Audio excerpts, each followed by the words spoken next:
tal, amigos? Bueno, seguimos aquí en el Quilombo y como le dije, le cambiamos a Javier Venegas. En lugar de hacerlo venir el viernes, pues le pedimos que venga este jueves. Así que vamos a relajarnos, a respirar profundo y vamos a pensar un poquito después de esta Navidad, porque también la tontería no descansa nunca. El diario del país nunca descansa.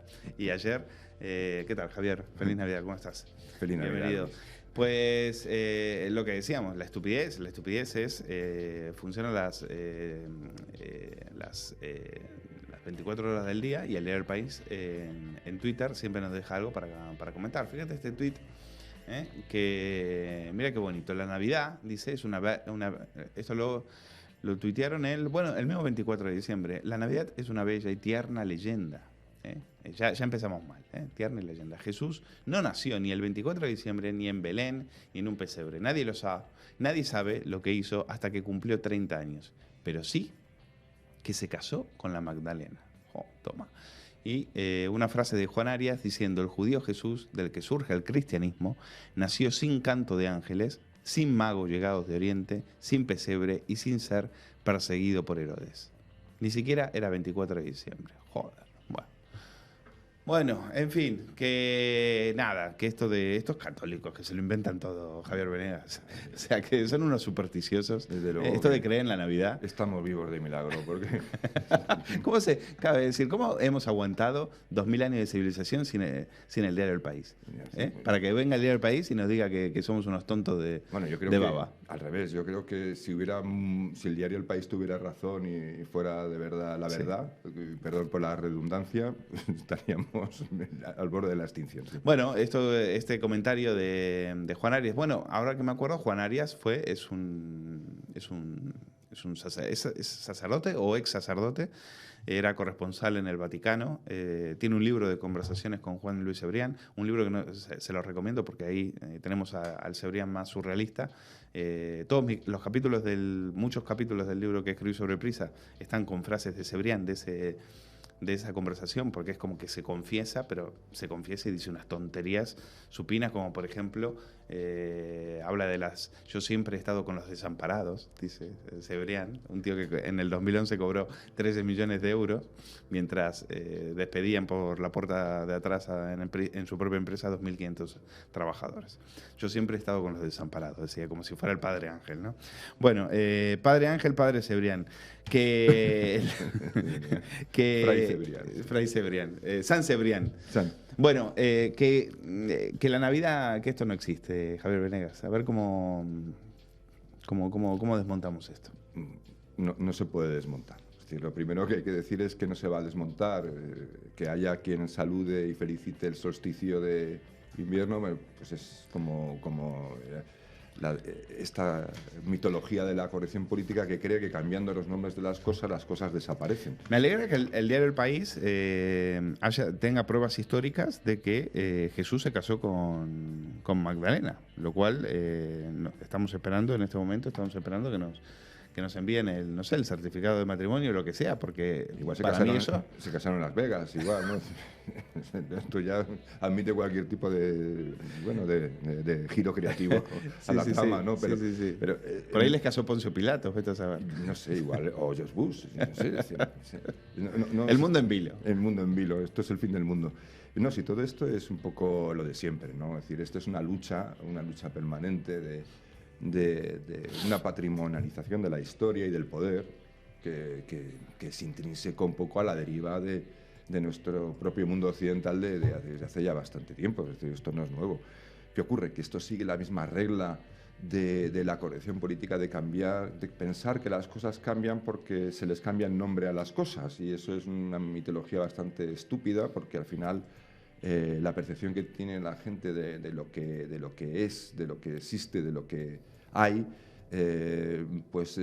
asocia esa concepción que tiene de las cosas a los nuevos nombres que le van poniendo. Es decir, cuando alguien hace la ridiculez de felicitar el solsticio de invierno en lugar de felicitar la Navidad, pues todo el mundo asocia el solsticio inmediatamente con Navidad. En su mente tiene la palabra Navidad, ¿no? Bueno, tenemos la suerte de tener una ministra llamada Teresa Rivera que nos ha felicitado el solsticio de invierno. O sea, se ve que en la casa de ella celebran como las tribus paganas, celebran el solsticio de invierno, lo cual es todo un avance. No, sobre todo O sea, la izquierda siempre con el progreso, como siempre. No, pues sobre todo fuera del mundo real, porque aquí no hay ninguna tradición paganista. Es decir, en España la gente celebra la Navidad.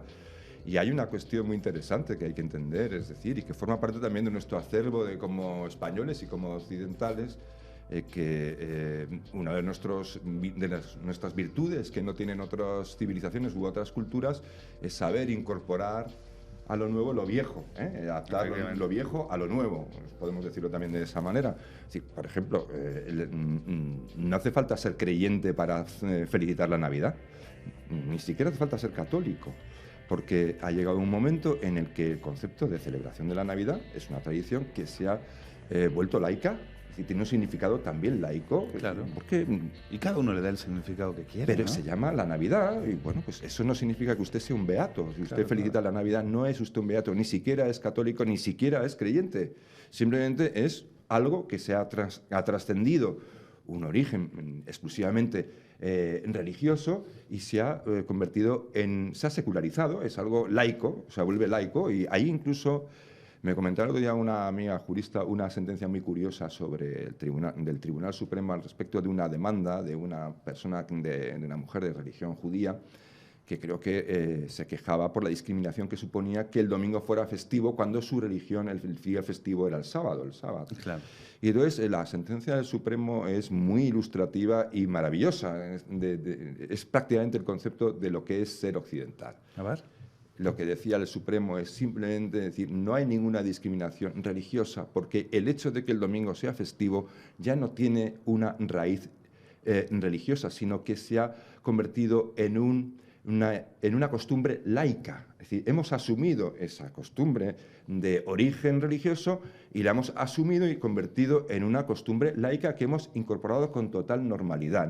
Luego, no es una cuestión de fondo religiosa, sino una cuestión de tradición, de la tradición de este país o de esta civilización que está establecido como una regla, nada más. Pero no tiene ninguna discriminación. Es decir, nosotros no vamos a otorgarle desde este tribunal un significado religioso a algo que ya todo el mundo se ha acostumbrado a admitir de forma incluso laica. Pero naturalmente un diario que detesta España y un diario que detesta la religión católica, pues ha tenido mucho trabajo estos días, como hemos visto en el caso, por ejemplo, de los ataques a María Elvira Rocabarea, sí. Y por otro lado los ataques, por ejemplo, diciendo que Cristo se ha casado que Jesucristo se casó con Magdalena, que no había nacido en un 24 de diciembre, bueno, un montón de cuestiones que no tienen ningún rigor, porque si lo tuviera en este momento no estaríamos más que hablando de ello.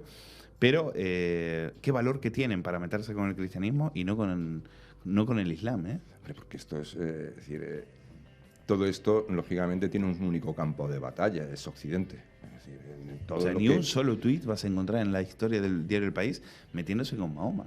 Al contrario, cuando fue lo de las caricaturas cuando fue lo del Jesús Charlie y todo esto, el diario El País decía que había que tener cuidado. O sea que eso de estar metiéndose con el Islam, claro, ellos se pueden meter con el catolicismo. Ahora, lo de meterse con el Islam, eso es cosa seria, ¿eh? No, pero es algo que se está viendo, es decir, lo estamos viendo incluso desde países que dejan bastante que desear, y que están, por ejemplo, en las agencias, las comisiones de las Naciones Unidas, y que de repente hacen como que defienden los valores occidentales, es decir, hacen que luego no respetan en sus propios territorios, pero lo utilizan como un argumento de ad hominem contra el propio Occidente. Es decir, todo este tipo de denuncias, de este tipo de concepto de justicia social que falla, según ellos, clamorosamente en nuestros países, lógicamente luego no se defienden ni se trasladan a los países que de verdad necesitan ese tipo de denuncias, ¿no? Pues en Irán, Irak, yo qué sé, China. China es un país que ha copiado de la cultura occidental la parte económica y tecnológica, pero que sin embargo la parte de derechos humanos y lo que es la cuestión democrática como que no, o sea, es decir, no nos interesa en absoluto, ¿no? Entonces, bueno, pues hay quien le parece estupendo, incluso lo vende como un paradigma. Ya veremos lo que queda todo eso. Yo creo que tendrá qué un final, manía, un qué final manía, malo. qué manía la de los catetos españoles de aferrarse a los valores cristianos. Pero si da igual cómo lo llamen. Es decir, incluso imagínate que hubiera mañana un hallazgo y efectivamente Jesús hubiese casado con no sé quién en Las Vegas y hubiese sido celebrada la boda por Elvis Presley. Da igual. Es decir, imagínate que incluso eso fuera así. Es decir, a Occidente, hoy en día, eso le está sin cuidado. Es decir, Occidente ha asumido una serie de cosas, pero no desde el punto de vista esencialista, sino desde el punto de vista de la normalidad. Es decir, celebramos la Navidad como algo normal. No hay quien es creyente, el que es creyente le da un sentido religioso y profundo, y el que no es creyente le da simplemente un sentido tradicional y le gusta la Navidad. Es decir, pues que incluso aunque no sea creyente, pues recuerda a sus abuelos o una serie de tradiciones que le gratifican, ¿no? Le resultan gratificantes. Y ya está. Es decir, lo mejor que tenemos nosotros es que somos capaces de desdramatizar lo que otras culturas no son capaces de desarraigar de significados esencialistas. Y vayamos al fondo del asunto, Javier. Mientras el diario El País se dedica a hacer ¿no? como el señor Scrooge, a ir de ahí amargado, señalando con el dedo a todos los que celebran la Navidad, en otros países en los cuales han perdido el norte, como en Chile, por ejemplo, directamente van al grano y están a estas horas incendiando iglesias. Es decir, esto hoy nos da risa los tuits del País, porque gracias a Dios se quedan en un tuit, pero que en los años 30 esto eran palabras mayores. Aquí lo que había era la persecución, el incendio de las iglesias, y luego después lo que vimos después con la persecución de los católicos. El mayor genocidio que se ha cometido a los católicos ocurrió aquí en este país, no lo olvidemos. Es que hay una diferencia sustancial que es clave. Esta diferencia es clave. Y aquí sobre esto pivotan muchísimas cosas. Muchas cosas de las que tú apuntas. Y es que hoy en día no se puede negar, en España y en la mayoría de países occidentales, la religión es algo voluntario. Nadie te obliga a practicar una religión, es algo privado y voluntario. Es el gran avance de Occidente, la libertad de culto. Es decir, no está prohibido tener una religión, está permitido, pero es algo voluntario. Sin embargo, si te das cuenta, desde el poder, desde estas concepciones patrimoniales del poder que tienen determinados segmentos de partes de la política o ideologías, intentan construir como una especie de pseudo-religiones, que son casi con sentido milenarista, como la lucha contra el cambio climático, el feminismo, el identitarismo, es decir, y las han convertido en religiones, pero con una sutil diferencia y fundamental diferencia, que las quieren convertir en obligatorias a través del Estado. Exacto. Es decir, lo progresista, fíjate la paradoja, es lo primero que he dicho, es decir, una sociedad abierta, plural, diversa, en la que se puede tener una religión, practicar una religión libremente, pero no es obligatorio practicar una religión, ¿sí?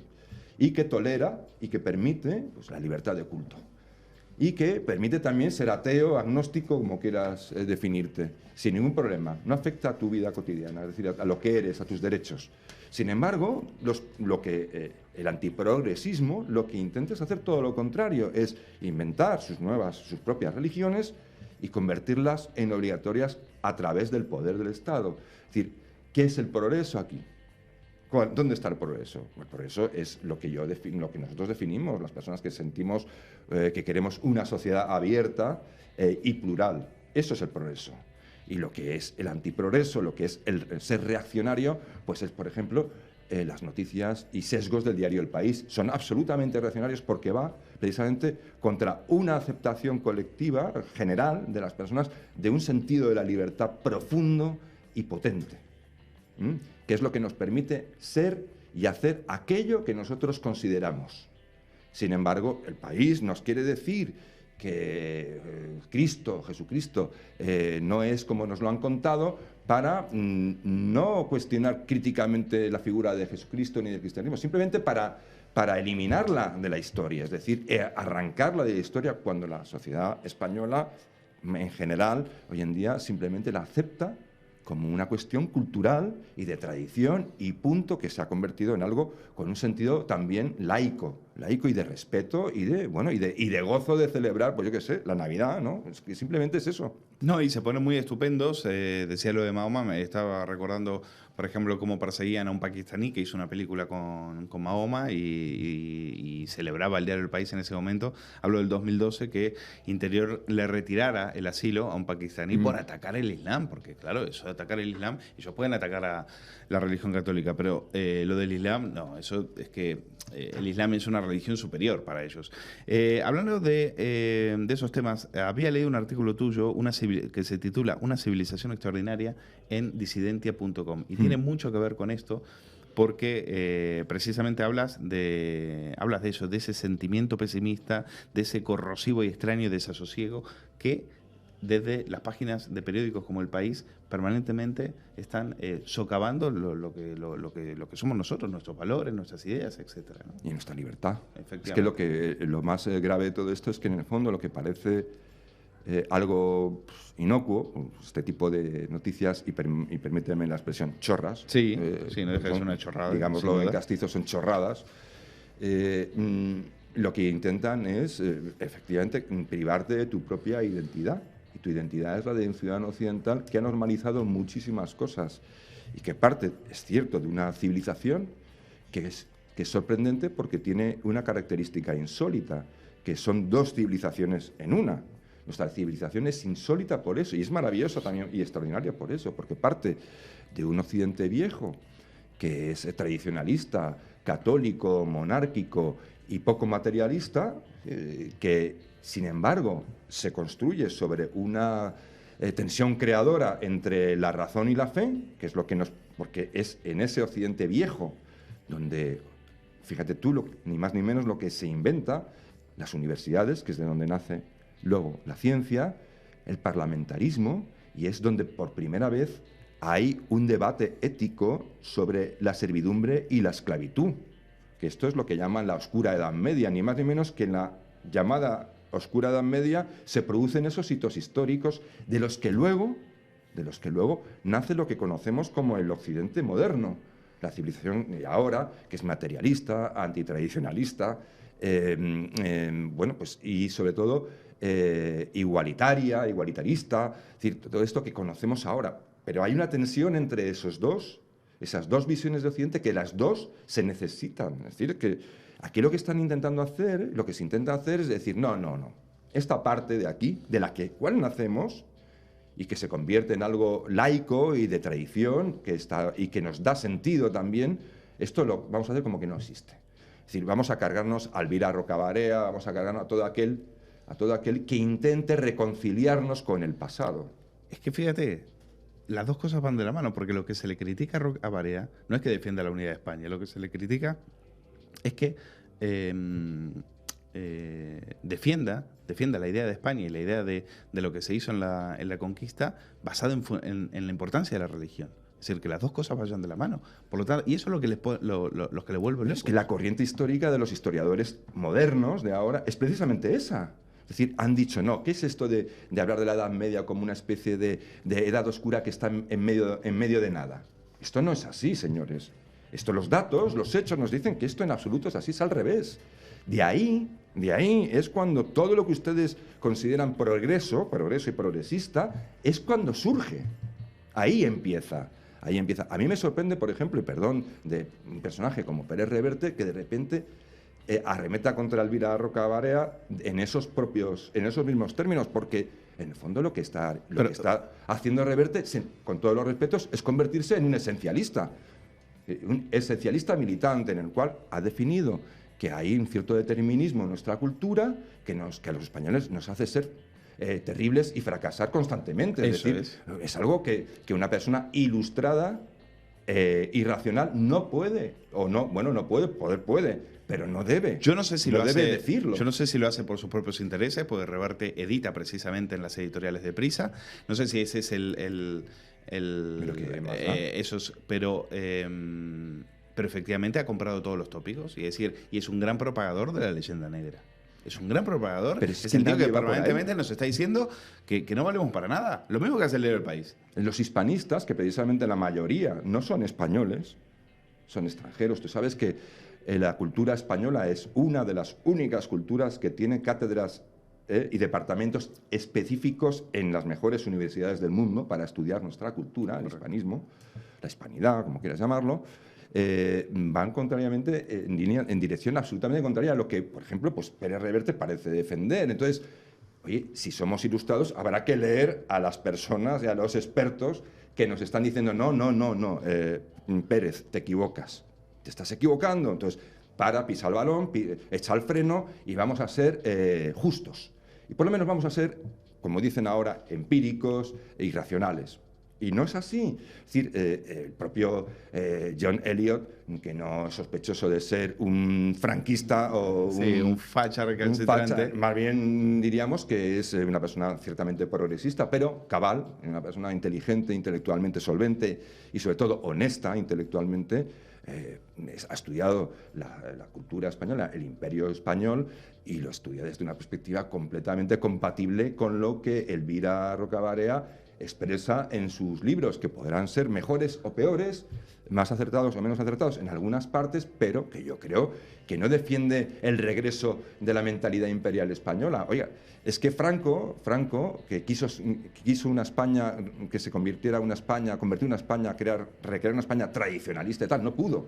Claro. No pudo porque el bienestar económico, el desarrollismo y el crecimiento y el cambio de mentalidad, el surgimiento de una poderosa y amplia clase media fue contra esa idea porque era imposible. Es imposible hacer eso en una época donde ya había un televisor, por ejemplo. Claro, entonces, que una persona radio, como Elvira Rocabarea, que sé que es una persona sensible y una persona inteligente, pudiera cometer un error que es tan obvio como el que intentó, como en el que cayó Franco, el dictador Franco, pues es decir, no tiene ni medio pase, es decir, no se sostiene. Yo no sé. Yo creo que este tipo de cosas no hacen ningún favor a la civilización y a la comprensión de lo que somos. Yo creo que simplemente lo que genera es confusión y además cae en la tradición más oscurantista, es decir, la tradición en la que se huye del debate, se huye de la discusión y simplemente se hacen descalificaciones ad hominem, ¿no? Es decir, es casi es tenebrismo, es una crítica tenebrista, ¿no? Bueno, la reacción ha sido histérica, ¿eh? La reacción ha sido histérica. Han salido a muerte contra ella, un poco, por suerte un poco tarde, porque el libro ya lleva, el de Imperiofobia lleva 25 ediciones. No, 30. 30 ediciones, bueno, 30 ediciones. Es absolutamente impresionante, o sea, es casi como Patria, ¿eh? O sea, es una cosa, es un fenómeno porque editorial la sociedad, increíble. la gente está demandando no exaltación, no nos hagamos líos. Claro. Hacen falta también mentes ya no tragan con estas valientes y sensatas que nos ayuden a tener, en lugar de este pesimismo milenarista que es deprimente, ahí está, una visión serena y esperanzada hacia el futuro. ¿Y cómo se consigue eso? Hombre, con una cierta conciliación o reconciliación con lo que somos. Es decir, no se puede flotar en un presente continuo, es decir, sin pasado y sin futuro, es decir, que no se sabe ni de dónde vienes y, por supuesto, cuando no sabes de dónde vienes es muy difícil saber hacia dónde vas. Y flotando en esa nada no podemos estar porque la gente necesitamos por lo menos, no te digo una identidad en el sentido identitarista y cutre del término, sino una cierta certidumbre. Oye, pues yo soy español. Es decir, efectivamente.